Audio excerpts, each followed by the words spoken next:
En este vídeo voy a explicar brevemente las características y el funcionamiento de esta cámara de fabricación soviética, la Zenit Quartz DS8 III, una cámara de cine de uso doméstico, algo peculiar porque esta no es una cámara ni de 8 mm normal ni tampoco de Super 8, sino que filma en formato doble Super 8, también llamado DS8. El doble Super 8 es un formato de película mucho más minoritario y para el que pocos fabricantes diseñaron cámaras. Pero si os gusta filmar en cine de pequeño formato, no debéis pasar por alto este tipo de cámaras porque este sistema reúne tanto ventajas del antiguo formato de 8 mm como del posterior Super 8. La película resultante, una vez revelada, es completamente idéntica a la película de Super 8 y por tanto puede proyectarse con cualquier proyector de Super 8. Lo que cambia en este sistema doble Super 8 con respecto al Super 8 es el formato que tiene la película virgen en la cámara.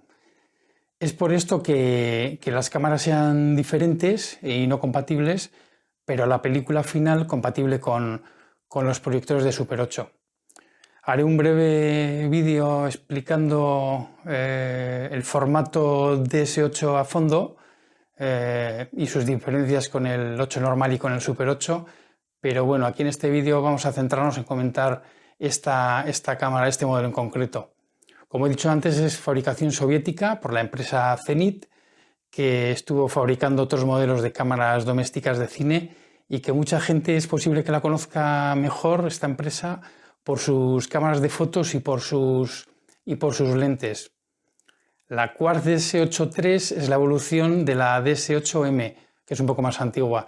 La DS8 III es su nombre para exportación, escrito en caracteres del alfabeto latino, pero su nombre en ruso con caracteres cirílicos es algo así como 28C3. Las cámaras son iguales, pero bueno, las podéis encontrar con las dos nomenclaturas. La Unión Soviética exportaba estas cámaras principalmente a antiguos países de Europa del Este, del entorno soviético, como Alemania Oriental, que es donde se adquirió esta cámara por primera vez. Y por eso esta tiene las letras en nuestro alfabeto. Este modelo DS8 III se fabricó entre 1971 y 1983 y es muy fácil conocer el año de fabricación de cada unidad porque todas llevan el número de serie inscrito en el objetivo y las dos primeras cifras del número de serie corresponden al año, en este caso el año 75. Como todos los aparatos de fabricación soviética, estas cámaras son muy espartanas y muy sencillas, estéticamente nada atractivas, pero bueno, sin embargo son muy fiables, están muy bien fabricadas en un metal súper grueso y sobre todo son cámaras increíblemente robustas.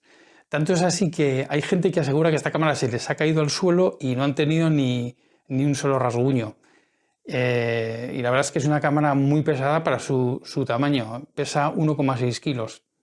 Seguramente gracias al hecho de que sean tan simples y tan sólidas, pues eso es lo que haya hecho que hayan llegado hasta nuestros días en tan buen estado. Esta en concreto, que tiene ya el medio siglo de vida y parece que es que la estoy estrenando yo, está en perfecto estado estético. Todas las que he conocido de este modelo están también con muy buen aspecto. La cámara esta se vendía en una caja llena de accesorios con filtros de muchos tipos, una bolsa de transporte y hasta una cortadora de película que es necesaria para cuando se revela este tipo de película. Esta no lleva pilas porque funciona a cuerda y de manera completamente manual, lo cual hoy en día se aprecia cada vez más como una ventaja con estos aparatos antiguos porque esto evita muchas averías y reparaciones que a veces incluso ni se pueden llevar a cabo. A pesar de su simpleza, esta cámara sí que tiene un fotómetro integrado de selenio que curiosamente no necesita pilas. Aquí delante bajo el objetivo veis la célula de selenio. El fotómetro en esta cámara funciona de la siguiente manera. Una vez que la cámara está encendida, con el mando seleccionado en AIN, se nos muestra una aguja dentro del visor y ajustando la apertura del diafragma mediante esta palanca que rodea la célula de selenio, tenemos que hacer coincidir esa aguja del visor con una muesca central. De esta manera pues tendremos la certeza de que la exposición es la correcta. No es el sistema más moderno ni el más automatizado del mundo, pero bueno, yo las he probado he probado varias y la verdad es que funcionan correctamente en condiciones, digamos, normales de luz. El objetivo es fijo, es un Meteor bastante bueno con un zoom de 9 a 38 milímetros, o sea, algo más de 4 aumentos, y con una apertura máxima de 1,8 f. Aquí tenemos que seleccionar la sensibilidad de la película que tengamos puesta para filmar. De lo contrario, el fotómetro no podrá darnos las lecturas correctas y tenemos que hacer coincidir esa sensibilidad de la película con la velocidad de filmación que vayamos a utilizar. Veis que la escala de sensibilidades no viene en el sistema ASA, sino en el alemán DIN. Pero bueno, no importa mucho porque es fácil encontrar las equivalencias. Además, en las cajas de las películas suelen venir las dos. Como curiosidad, un ASA 100 equivale al DIN 21. En este otro selector le decimos al motor la velocidad de filmación. Nos permite elegir entre 12, 18, 24 o 36 fotogramas por segundo. El estándar de este formato es 18 fotogramas por segundo, exactamente igual que en el Super 8. Esta rosca pequeña, como digo, tiene que estar en AIN para poder filmar. Si está en AUS, la película no avanzará aunque suene el disparador. Es una especie de seguro. Este contador va girando a medida que vamos filmando y exponiendo la película y nos indica los metros de película restante. Por lo tanto, tenemos nosotros que colocarlo en 0 manualmente cada vez que cargamos la película. Yo no lo utilizo mucho porque la verdad es que me confunde un poco. Además, tiene también unas marcas que son para tener en cuenta en el caso que rebobinemos la película para hacer efectos, cosa que yo tampoco utilizo con esta cámara. Para hacer el rebobinado es necesario utilizar una palanquita que viene con la cámara que se inserta en este agujero. Lamentablemente muchas de estas unidades han perdido esa palanca y bueno, si la tenemos, aunque no la utilicemos, pues es interesante conservarla con la cámara, ¿no? En este otro selector elegimos entre 3 modos distintos de disparo.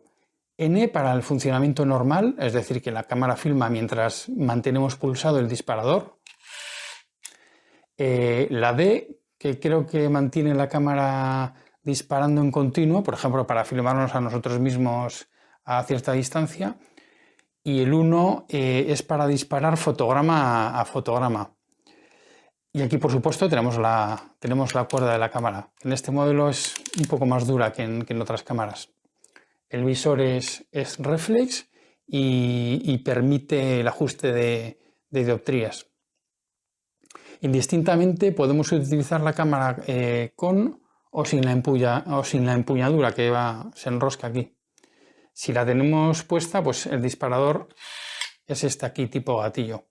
Y en cuanto al compartimento de la película, pues es idéntico al de las cámaras de 8 milímetros, es decir, tiene una bobina arriba que es donde se coloca la película virgen y otra bobina abajo que está vacía y que va recogiendo la película expuesta.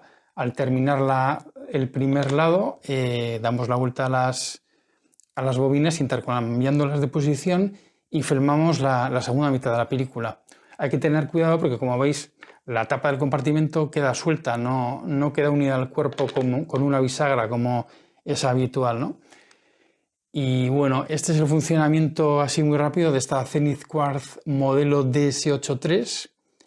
La verdad es que conseguir comprender las instrucciones de esta cámara, salvo que las compremos directamente a algún vendedor de eBay, etcétera, en inglés, es algo más complicado que en otros modelos, porque suelen venir en páginas web en ruso y aunque podemos utilizar el traductor de Google, pues siempre es más incómodo. Intentaré dejaros en la descripción del vídeo algún enlace con instrucciones de esta cámara. Y bueno, si tenéis dudas podéis plantearlas en los comentarios del vídeo y así las puede leer todo el mundo.